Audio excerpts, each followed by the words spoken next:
Hello guys, welcome to knowledge Veda. क्या आप जानते हैं कि वर्चुअल मशीन को शट डाउन करने में और वर्चुअल मशीन को स्टॉप करने में फर्क है? हम लोग नॉर्मली वर्चुअल मशीन को शट डाउन करते हैं, राइट, जो कि एक नॉर्मल शट डाउन प्रोसेस है। पर आपने अपने पोर्टल के अंदर ये स्टॉप का बटन देखा होगा। यहाँ पे हमारे पास रीस्टार्ट का बटन है, स्टॉप का बटन है। तो क्या आप जानते हैं कि जो वर्चुअल मशीन में स्टॉप और शट डाउन है, दोनों में डिफरेंस है?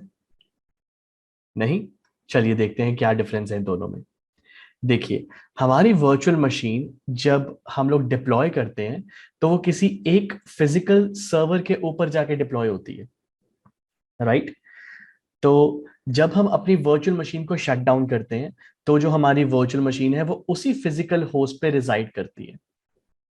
और जब हम वर्चुअल मशीन को स्टॉप करते हैं तो वो एक डी एलोकेटेड स्टेट के अंदर चली जाती है, जिसमें जब हम वर्चुअल मशीन को दोबारा से स्टार्ट करेंगे तो मे बी वो पॉसिबली किसी और फिजिकल सर्वर पे लॉन्च होगी। तो जैसे आपको समझाने के लिए मैंने यहाँ पे दो फिजिकल सर्वर्स रखे हैं। यहाँ पे मेरी वर्चुअल मशीन चल रही है। तो लेट्स सपोज मैंने यहाँ पे स्टॉप कर दिया। तो नेक्स्ट टाइम जब मेरी वर्चुअल मशीन चलेगी तो इट मे पॉसिबल कि वो सेकेंड होस्ट में या किसी और फिजिकल सर्वर के अंदर रन करे। ये है डिफरेंस स्टॉप और शटडाउन के बीच में। शटडाउन में आपकी वर्चुअल मशीन उसी फिजिकल सर्वर पे रिजाइड करेगी, और स्टॉप के अंदर आपकी जो वर्चुअल मशीन है वो मे बी अलग फिजिकल सर्वर के अंदर होस्ट हो जाएगी। अब यहाँ पे आपको दो तरह की डिस्क मिलती है गाइस, सबको पता है। जब हमने विंडोज की वर्चुअल मशीन डिप्लॉय की थी तो हमारे पास दो तरह की डिस्क अवेलेबल थी। एक हमारे पास ऑपरेटिंग सिस्टम की डिस्क थी और एक हमारे पास टेम्परेरी डिस्क थी। अब दोनों में क्या फर्क है? देखिए, चलिए मैं अपनी विंडोज की वर्चुअल मशीन पे चलता हूं। तो आप यहाँ पे देखेंगे कि मेरे पास माय कंप्यूटर के अंदर, या जो आपका दिस पीसी होता है उसके अंदर, मेरे पास यहाँ पे एक विंडोज की सी ड्राइव है और एक टेम्परेरी स्टोरेज है। तो हमने ये ऑलरेडी डिस्कस किया था कि जब भी हम एक वर्चुअल मशीन का वेरिएंट सेलेक्ट करते हैं वहां पे हमारे पास एक टेम्परेरी स्टोरेज भी अटैच होती है, राइट। अब ये टेम्परेरी स्टोरेज क्या होती है? देखिए, temporary storage basically paging files collect करने के लिए होती है। जो भी हमारी वर्चुअल मशीन चलती है उसकी पेज फाइल्स कलेक्ट करने के लिए हमारी टेम्परेरी स्टोरेज बनती है। लेकिन इसका मतलब ये नहीं है कि हम इसके अंदर डेटा नहीं स्टोर कर सकते। जब मैं इस ड्राइव को ओपन करता हूं तो यहाँ पे आप देखिए सीधा ही मुझे एक वार्निंग मिलती है, डेटा लॉस वार्निंग। अगर इसको ओपन करते हैं तो यहाँ पे लिखा आया कि this is a temporary disk, any data stored on this drive is subject to loss and there is no way to recover it। ठीक है, मान लेते हैं। पर यहां पे हम एक एक्सपेरिमेंट करते हैं। मैंने यहाँ पे एक न्यू फोल्डर बना दिया, एक न्यू टेक्स्ट डॉक्यूमेंट बना दिया मैंने यहाँ पे, और एक यहाँ पे let's say new compressed folder बना दिया। और ये टेक्स्ट डॉक्यूमेंट के अंदर मैंने यहाँ पे हेलो लिख दिया, राइट, एंड यहाँ पे मैंने सेव कर दिया। चलिए, अगर ये बोल रहा है कि डेटा लॉस होता है तो चलिए इसे टेस्ट करते हैं। तो मैं यहाँ पे सिंपली वर्चुअल मशीन को शट डाउन कर दूंगा। ये हो गई मेरी मशीन शट डाउन। अब आप देखेंगे अगर मैं अपने पोर्टल पे चलता हूं तो यहाँ पे मेरी वर्चुअल मशीन शट डाउन हो रही है। एंड शट डाउन होने के बाद यहाँ पे जो स्टेटस है ये चेंज हो जाएगा। आप लोग रिफ्रेश का बटन दबा सकते हैं स्टेटस में चेंज देखने के लिए। तो अगर मैं रिफ्रेश करता हूं एंड ये मेरी वर्चुअल मशीन स्टॉप्ड स्टेट में आ गई। अब आप बोलोगे स्टॉप का मतलब तो यही होता है। ऐसा नहीं है। मैं इसको दोबारा से स्टार्ट करता हूं। आप एक और चीज नोट कीजिए, मेरा जो ये पब्लिक आईपी है ये भी एज इट इज ही मेंटेन रहेगा। तो मैंने यहाँ पे स्टार्ट का बटन दबा दिया। अब मेरी वर्चुअल मशीन एक बार दोबारा स्टार्ट हो गई, राइट। एंड स्टार्ट करने के बाद आप यहाँ स्टेटस देख सकते हैं अपडेटिंग, एंड अभी ये रनिंग में अपने आप ही चेंज हो जाएगा। तो जैसी मेरी वर्चुअल मशीन स्टार्ट हो जाएगी, देखिए स्टार्ट हो चुकी है और ये रनिंग स्टेट में आ चुका है। चलिए इस मशीन का दोबारा से रिमोट ले लेते हैं। तो मैं पब्लिक आईपी को कॉपी करता हूं एंड यहाँ पे हम लोग दोबारा से इस वर्चुअल मशीन का रिमोट ले लेते हैं।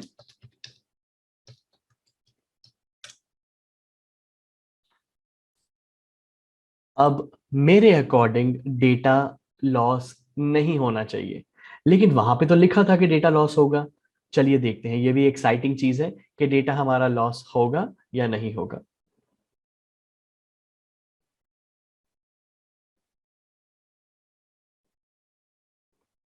चलिए आप यहाँ पे देख सकते हैं मेरा सर्वर पूरी तरह से लोड हो चुका है। एंड यहाँ पे हम दोबारा से ओपन कर लेते हैं दिस पीसी, टेम्परेरी स्टोरेज पे चलते हैं। अरे मेरा डेटा तो यहीं पे पड़ा हुआ है, मेरे पास मेरा न्यू फोल्डर है, कंप्रेस्ड फोल्डर है, इवन जो मेरा टेक्स्ट डॉक्यूमेंट है उसके अंदर का लिखा हुआ टेक्स्ट भी अवेलेबल है। तो दिक्कत कहाँ पे है? डेटा कैसे लॉस होगा? डेटा लॉस होगा अगर आप अपनी वर्चुअल मशीन को किसी और फिजिकल सर्वर पे होस्ट करेंगे तो, और ये पॉसिबल है स्टॉप का बटन दबाने से। तो जैसे ही आप स्टॉप दबाएंगे, आपका जो स्टेटस है वो स्टॉप पे ही रहेगा, लेकिन साथ में डी एलोकेटेड भी हो जाएगा। डी एलोकेशन का मतलब है आपकी जो वर्चुअल मशीन है वो आपके फिजिकल सर्वर से डी एलोकेट हो चुकी है, जो उसकी अटैचमेंट है वो हट चुकी है। तो चलिए इसको भी टेस्ट करके देखते हैं। तो ये रहा मेरा पोर्टल, एंड यहां पे अब मैं सीधा स्टॉप का बटन दबाऊंगा।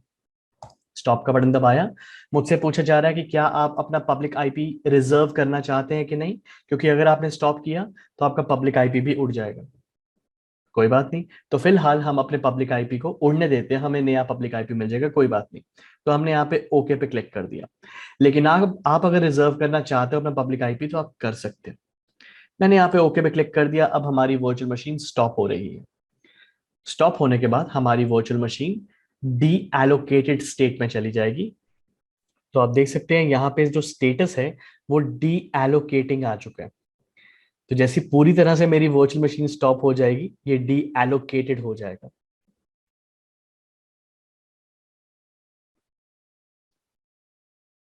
चलिए ये देखिए, अब मेरी वर्चुअल मशीन के साथ स्टॉप्ड का ऑप्शन आ गया और साथ में डी एलोकेटेड का भी ऑप्शन आ गया।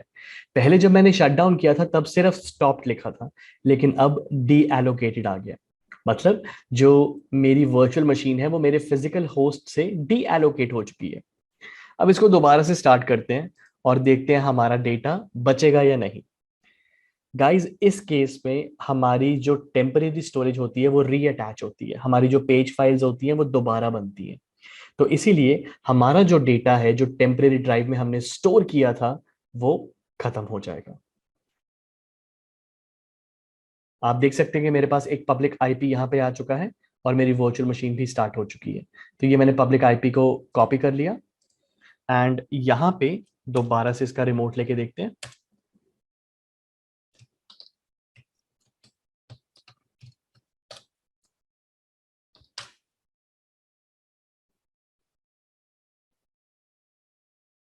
चलिए ये हम आगे हमारे विंडोज सर्वर के अंदर। Let the server manager load completely.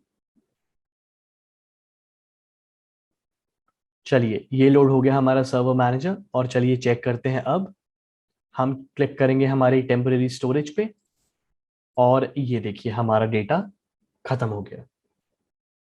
तो अगर आप शट डाउन करते हैं तो आपकी जो टेम्परेरी स्टोरेज में जो टेम्परेरी डेटा पड़ा हुआ है वो खत्म नहीं होगा, लेकिन in case of D allocation या अगर आप यहां से स्टॉप का बटन दबाते हैं तो आपकी जो वर्चुअल मशीन है वो डी एलोकेटेड स्टेट में चली जाएगी एंड आपका जो टेम्परेरी स्टोरेज में जो डेटा है वो सारे का सारा खत्म हो जाएगा।